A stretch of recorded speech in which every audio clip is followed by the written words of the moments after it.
Imagine giant drawings etched into the desert floor, so enormous they can only be seen from the sky. This isn't science fiction. This is the mystery of the Nazca Lines. For centuries, these colossal figures, a monkey, a hummingbird, a spider, have silently watched the heavens from the desolate plains of Peru.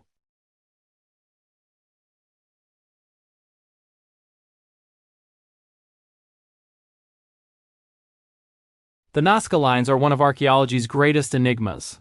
Scattered across nearly 200 square miles of arid coastal plain, these geoglyphs were created by the Nazca people, who flourished in this region from around 100 BCE to 800 CE. They weren't carved deep into the earth. Instead, the Nazca people created them by carefully removing the reddish-brown iron oxide-coated pebbles that cover the surface of the desert.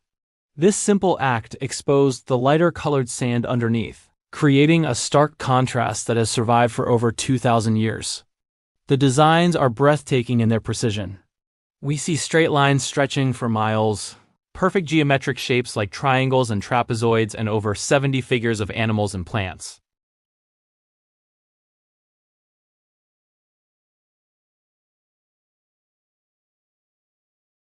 The sheer scale is hard to comprehend.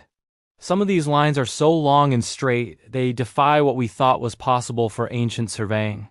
How did they achieve such accuracy without a view from above? Early theories were wild.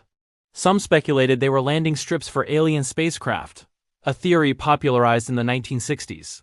Others believed they were giant calendars, aligned with the sun and stars to mark solstices and other astronomical events.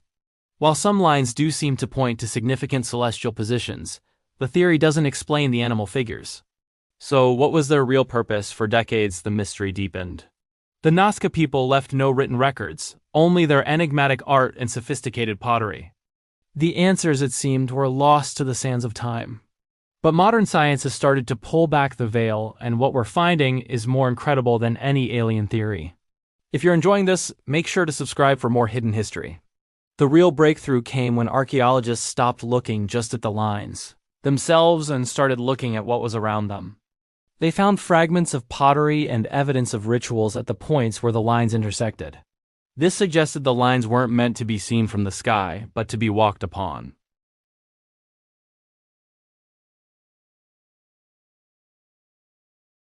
Imagine hundreds of people walking in single file along the outline of a giant hummingbird, chanting and praying.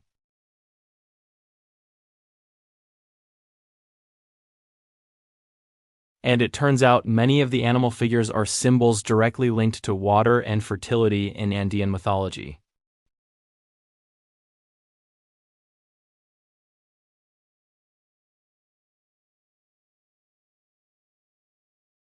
The lines weren't messages for the gods in the sky. They were prayers to the gods who controlled the earth and the water.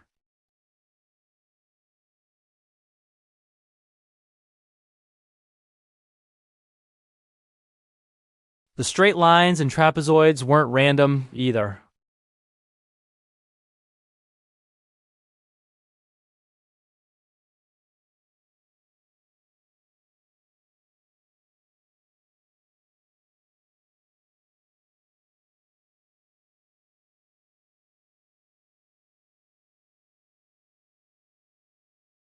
The geometric shapes may have been areas for large gatherings, where different clans would come together to reaffirm their social bonds and their connection to the sacred landscape. They were a way of organizing their society and their beliefs on a monumental scale, but how did they make them so perfect? The technique was surprisingly simple yet ingenious. Archaeologists have demonstrated that it's possible to create large, accurate figures using basic tools the Nazca would have had: wooden stakes, string, and a simple understanding of geometry. By setting up a small-scale model and then using stakes and ropes to scale it up, they could lay out vast designs with remarkable precision. The straight lines could be created by having two people sight a distant point and place stakes in a line towards it. It didn't require flight, just careful planning, a lot of patience, and a united community working toward a common goal.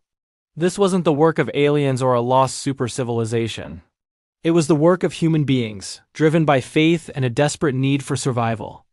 They transformed their harsh, dry world into a colossal canvas for their beliefs. The Nazca Lines are a testament to their ingenuity. their deep spiritual connection to their environment, and their ability to organize their society to achieve something truly monumental. Even the mysterious astronaut figure has a more down-to-earth explanation.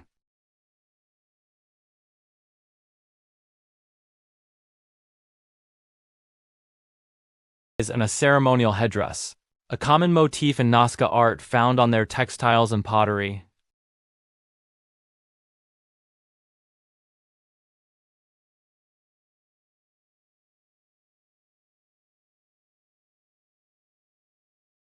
Climate change, likely a massive El Niño event, brought devastating floods followed by a prolonged drought. The gods of water seem to have abandoned them. The ceremonial pathways fell silent, and the desert began to slowly reclaim its own. For over 1,000 years, the lines lay forgotten, their purpose a mystery waiting to be rediscovered. Today, as we fly over them, we're not just looking at ancient art. We're looking at the soul of a civilization, etched into the land itself, a story of faith, survival, and the enduring power of human creativity.